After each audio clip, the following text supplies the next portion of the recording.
Hello viewers, welcome to 3D animation tutorial series. চলে আসলাম ব্লেন্ডারের আরও একটি নতুন টিউটোরিয়াল ভিডিও নিয়ে। আজকের ভিডিওতে আমি আলোচনা করব ব্লেন্ডারের মোড এবং পাইভট পয়েন্ট নিয়ে। সো আপনারা যদি আমার চ্যানেলে নতুন হয়ে থাকেন অবশ্যই সাবস্ক্রাইব করে বেল বাটনটি অন করে পাশে থাকবেন, আর যারা অলরেডি সাবস্ক্রাইব করেছেন তাদেরকে অনেক ধন্যবাদ। তো চলুন কথা না বাড়িয়ে আমরা ভিডিওটি শুরু করি।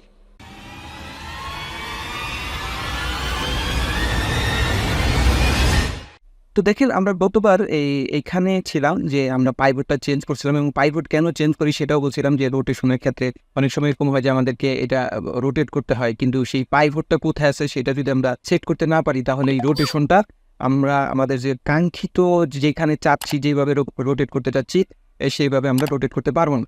সো এই জন্য প্রথমে আমাদেরকে মোড বুঝতে হবে। দেখেন এখানে আপনারা এই উপরের বাম পাশে দেখেন এখানে একটা মুডের একটা বক্স আছে, দেখছেন অবজেক্ট মোড। এখানে দেখেন আপনারা কয়েকটা মুড আছে, object mode, edit mode, sculpt mode, vertex paint, weight paint mode, texture paint.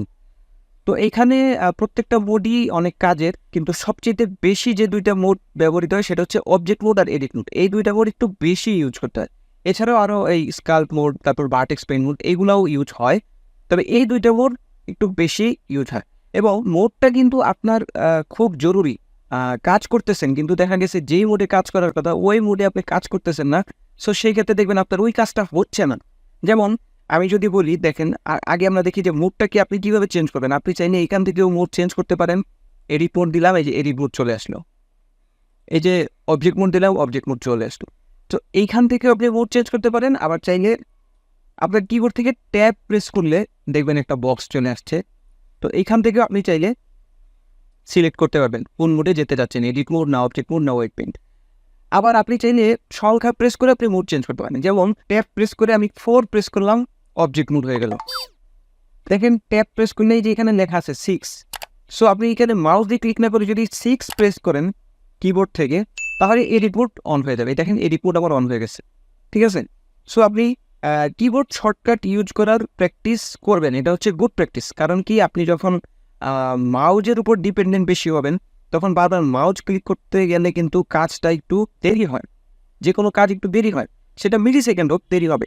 কিন্তু আপনি যখন কিবোর্ড শর্টকাট দিয়ে কাজ করবেন দেখবেন আপনার মিলি সেকেন্ড করে কাজ বাঁচতে বাঁচতে দেখা গেছে 1 ঘন্টার কাজ আপনি 45 মিনিটে করে ফেলছেন কিবোর্ড শর্টকাটের কারণে। এই জন্য আমি বলবো যে এটা একটা গুড প্র্যাকটিস, এটা একটা হচ্ছে প্রফেশনালদের প্র্যাকটিস, কিবোর্ড শর্টকাট ইউজ করার অভ্যাস করবে। সো আমি সবসময় সাধারণত কিবোর্ড দিয়েই মুড চেঞ্জ করি। যেমন ট্যাব প্রেস করলাম, 6 দিলাম, এডিট চলে আসলো, ট্যাব প্রেস করে 4 দিলাম, অবজেক্ট চলে আসলো। এখন দেখেন আমি যদি পাইভটটাকে চেঞ্জ করতে চাই তো আমাকে এডিট মোডে যেতে হচ্ছে। আমি চলে আসলাম এডিট মোডে। এরপরে দেখেন আমি এ প্রেস করে পুরাটাকে সিলেক্ট করলাম। এখানে কিন্তু দেখেন যখন আমি এ প্রেস করতেছি তখন পুরাটা সিলেক্ট হয়ে যাচ্ছে, এবং পুরাটা সিলেক্ট হওয়ার পর আমি 1 প্রেস করে ফ্রন্ট ভিউতে চলে আসলাম। জি প্রেস করে মুভ করতে চাই এবং জেড অ্যাক্সিস বরাবর উপরে নিয়ে যাই।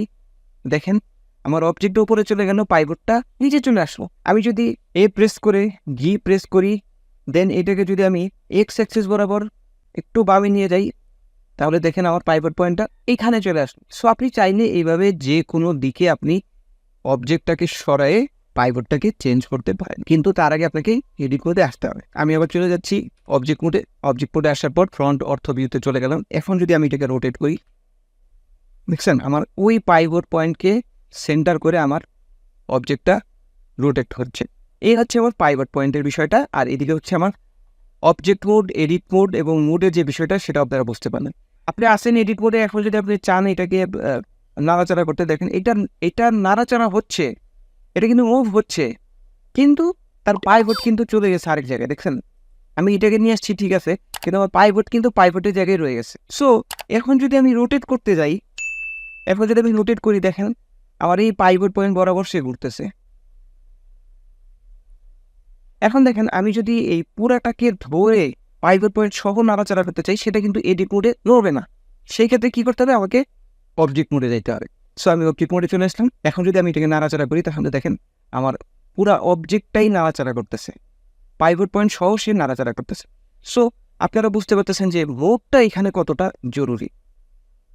এবং অনেক সময় এরকম হয় যে আপনি পাইভট পয়েন্টটাকে নাড়াচাড়া করে এমন জায়গায় নিয়ে গেছেন, এখন এটাকে আপনাকে একবারে সেন্টার বরাবর রাখতে চাচ্ছেন, একবারে সেন্টার বরাবর রাখতে চাচ্ছি। যেমন আমি আরেকটু ক্লিয়ার করে বলি, আমি ধরেন এটাকে নাড়াচাড়া করে এটাকে রাখছি এইখানে, পাইভট পয়েন্টটা এখন আমার ওই কোনায় আছে।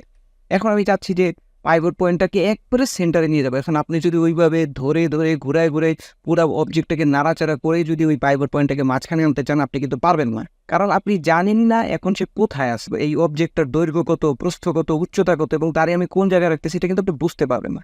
সো সেইটার জন্য আপনাকে করতে হবে, অবজেক্ট মোডে চলে আসবেন। এসে এখানে দেখেন অবজেক্ট নামের একটা অপশন পেয়ে যাবেন, নিচে দেখেন অবজেক্ট।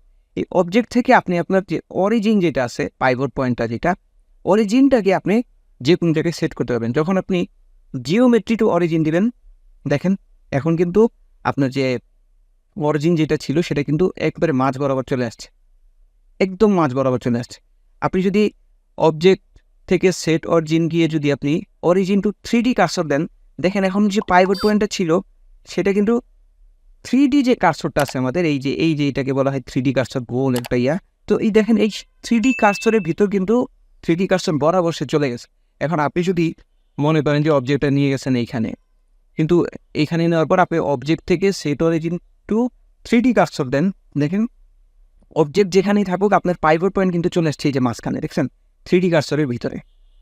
সো আপনি চাইলে আবার 3D কার্সরটাকেও চেঞ্জ করতে পারবেন। সেই জন্য আপনাকে এই যে দেখেন এখান থেকে একটা কার্সর অপশন পেয়ে যাবেন এবং এটা নেওয়ার পর আপনি যেখানেই ক্লিক করবেন 3D কার্সরটা এখানেই সেট হয়ে যাবে। ধরেন আমি এখানে রাখলাম 3D কার্সরটা, রাখার পর এখন আমি আবার অবজেক্টে চলে গেলাম, অবজেক্টে চলে যাওয়ার পর অবজেক্ট থেকে আবার সেট অরিজিন দিয়ে আমি আবার দিলাম অরিজিন টু 3D কার্সর। দেখেন এই পাইভট পয়েন্টটা কিন্তু এইখান থেকে এইখানে চলে আসে।